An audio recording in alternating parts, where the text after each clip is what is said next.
সভাপতি সাধারণ সম্পাদক সহ জাতীয় থানা দলের সভাপতি সাধারণ আহ্বায়ক তুহিন সহ সেক্রেটারি সহ সাবেক সেক্রেটারি সহ আরও যারা আছে, আমরা সবাই এসেছি এই কারণে যে যদি আল্লাহ তালা আমাদেরকে বাঁচায় রাখে।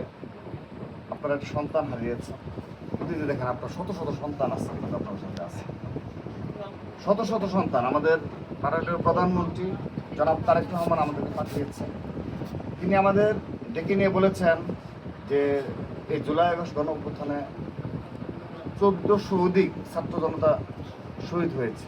তো তোমরা তো সবার কাছে যেতে পারবা না, যতটুকু পারো যাও, কিন্তু ছাত্র দলের সভাপতি হিসাবে, সাধারণ সম্পাদক হিসাবে তোমরা সারা দেশে এই জুলাই আগস্ট গণ অভ্যুত্থানে যারা শহীদ হলে 142 জন ছাত্রদল নেতা কর্মী সকলের পরিবার যাবে, হয়তো কবর জিয়ারত করবে এবং সামান্য একটু উপহার সামগ্রী রয়েছে গিয়ে উপস্থিত দেবে।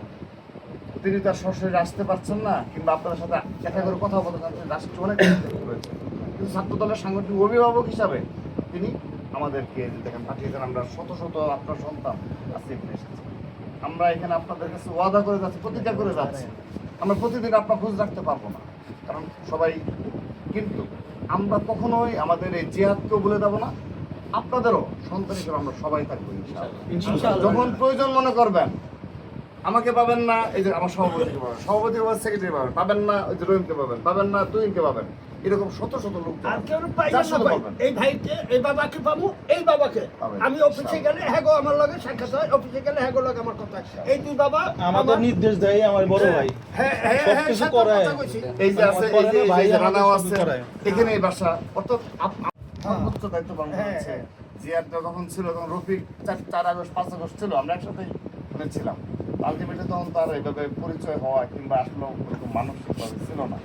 তো যাই হোক, আল্লাহ তালা আমাদের জিহাদকে নিয়ে গেছে, কিন্তু আমরা কখনো, আমি কি কথা দিয়ে গেলাম, কখনো জিহাদকে ভুলে যেতে দেবো না। আপনারা ভাববেন আপনার সন্তান দেশের জন্য শহীদ হয়েছে, ছাত্র দলের জিহাদ আমাদের দেশের জন্য শহীদ হয়েছে। আপনাদের জীবনে পুরোটা সময় বিএনপির জন্য কেটেছে। আমার 14 গোষ্ঠী সভাপতি বিএনপি করে আমার ছেলেটা আমার দুটার দোকান আন্দোলনে গেছে, আন্দোলনে যাওয়ার কথা শুনে পরে 19 তারিখ জুলাই মাসের আগে দুই ভাই আর একটা আমার ভাইয়ের বন্ধু ছিল, 3 জনের মাথা ফাটাইছে, এক একটা সেলাই লাগছে 12-14টা করে। সেই ইতে গেছে আন্দোলনে। আসলে এই আন্দোলনে যাই হয়েছে, আমরা আপনাদের পাশে রয়েছি, আগেও যেমন যোগাযোগ মেনটেন করছি, আগামী তো এরপর আন্দোলন আপনাদের সাথে যোগাযোগ রাখবো ইনশাআল্লাহ। সামনে আছে, সব ভিডিওগুলো আছে এখন আমার জিহাদের এই 19 তারিখে আমি অর্ডার দেওয়ার পরে মাথা যেদিন ফাটে সেই দিনতে অর্ডার দিছি। আজকে আমি এতদিন দৌড়েছি, তবু কেউ কই নেই আমার পিছে দৌড়া।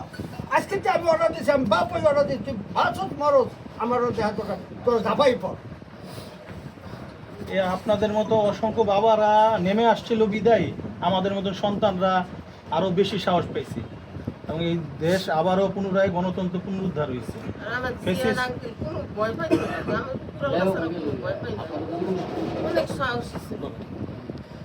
যে আপনি যে কথাগুলো বললেন, অনেক লোকজন, তো ভাবলাম ওই রাস্তাটা আমরা নিয়ে নিচ্ছে, এনেও নিশ্চয়ই মনে হয় পরে আমি জাস্ট 20 জুলাই ওইটা কিন্তু নিয়ে নিচ্ছে, বাট এটা নিতে পারেন, এই যে নিতে পারেন এই ঢাকা সিলেট রুটে।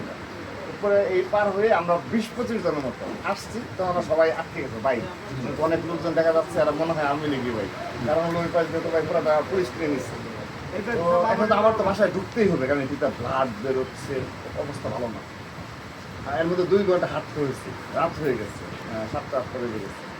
তো তারপর যাই হোক, তারপরে 2 জনকে পাঠিয়েছি যে ঠিক আছে তুমি যাও, ধরো অন্য কোনো রাস্তা আছে কিনা। ও কাছে এসে বলে ভাই এরা আমাদের লোক, ভাই এরা এই না ভাই, তো ওই রাস্তায় নিয়ে নিচ্ছে। বাট এটা কিন্তু আমাদের 20 জুলাই পর্যন্ত দখল হয়েছে, এই যে এই রাস্তা।